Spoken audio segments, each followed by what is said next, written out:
نحمده ونصلي على رسوله الكريم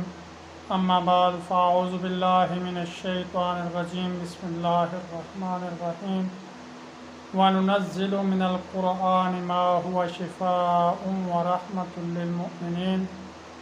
اللہ رب العزت قرآن پاک کے اندر ارشاد فرما رہے ہیں کہ مسلمانوں کے لیے، مومنوں کے لیے، اللہ رسول کو ماننے والوں کے لیے اس قرآن پاک کے اندر ہر بیماری سے شفا ہے۔ اگر ہم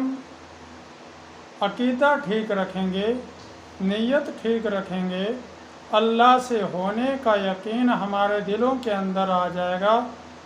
تو قرآن پاک کی کوئی بھی آیت پڑھیں تو میرا یہ عقیدہ ہے کہ کسی آیت کو بھی کسی بیماری کے لیے، کسی غلط عادت کو چھڑوانے کے لیے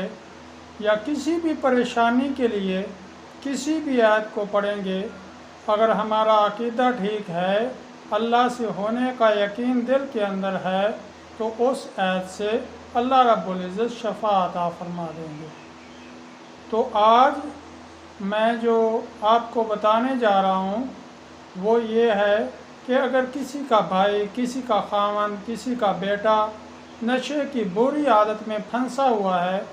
اور وہ پریشان ہیں، گھر والے پریشان ہیں، اس کی جان بچانے کی خاطر تو آپ نے قرآن پاک سورہ یاسین شریف، جس کو قرآن پاک کا دل کہا جاتا ہے، اس کی آیت مبارکہ سلام قولا من رب الرحیم 121 مرتبہ ہر نماز کے بعد آپ نے پڑھ کر اپنے پیارے کے لیے، اپنے بیٹے یا خاوند یا کوئی بھائی یا رشتہ دار جو بھی ہے اس کے لیے دعا مانگیں گے، انشاءاللہ 21 دن کے اندر اندر اس کی یہ عادت چھوٹ جائے گی۔